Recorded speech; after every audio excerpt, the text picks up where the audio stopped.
JSW Energy.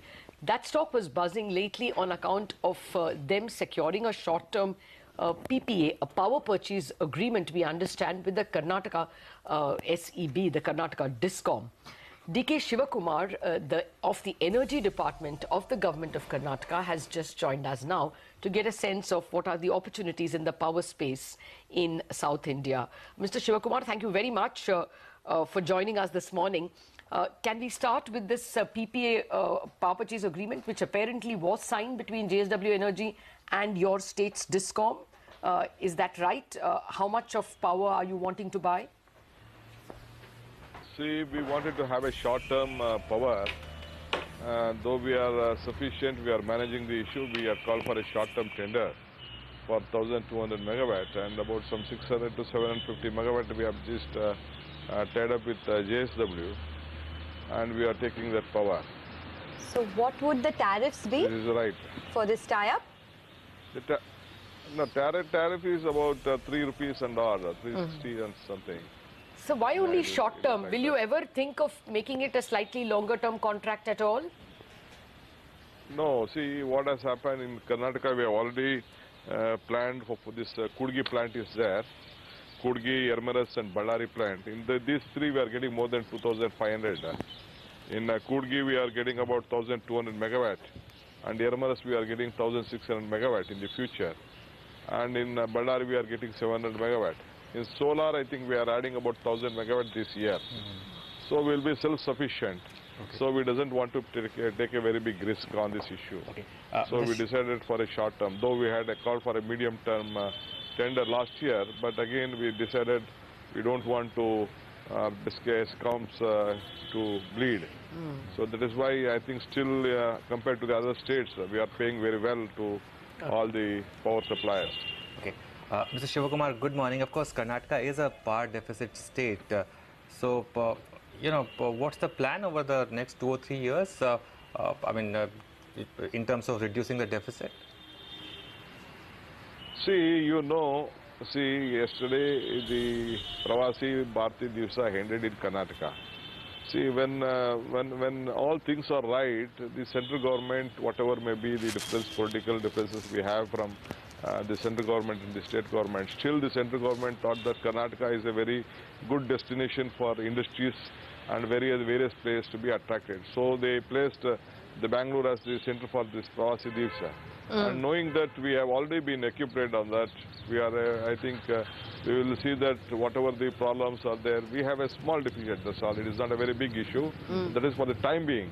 But since we are the seasons of this rainy season, Karnataka mostly 33% of the power depend upon the hydel sector. So we failed. That is why we had taken this short term. But overall, we are okay. For the next 10-15 years, we have planned in a very systematic way that nothing will go wrong.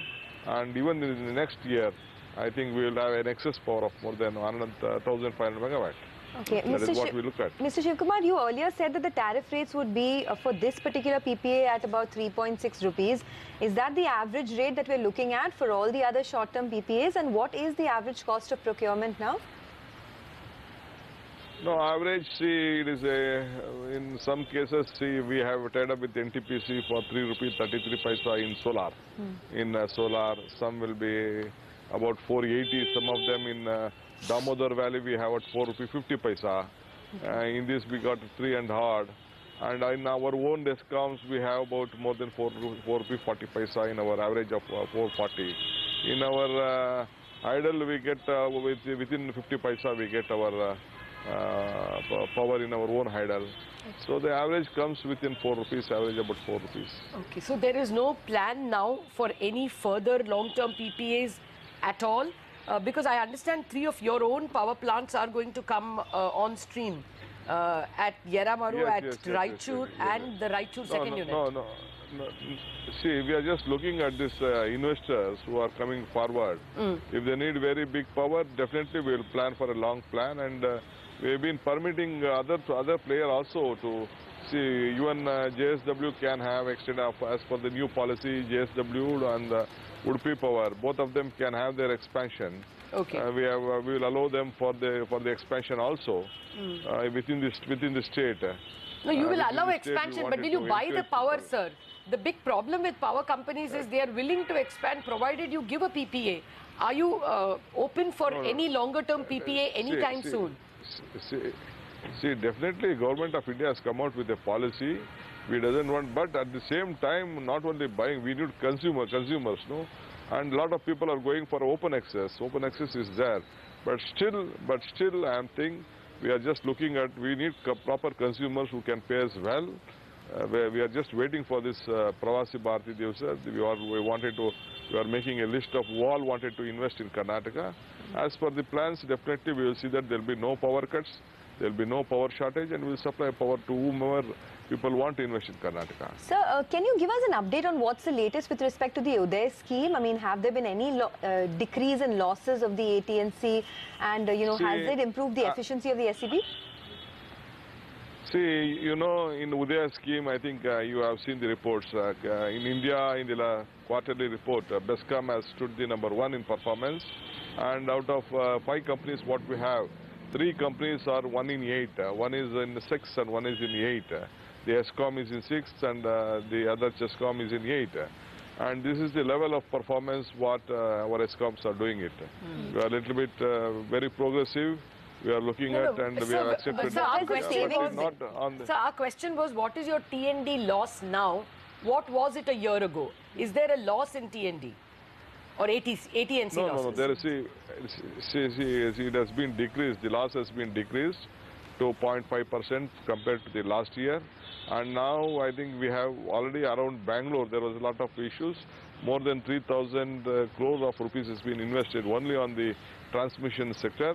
And I think, and we have come out with another new policy on which we are introducing on a distributed generation. In every taluka, we are having about 20 megawatt of solar power where the power will be generated there and distributed at their level.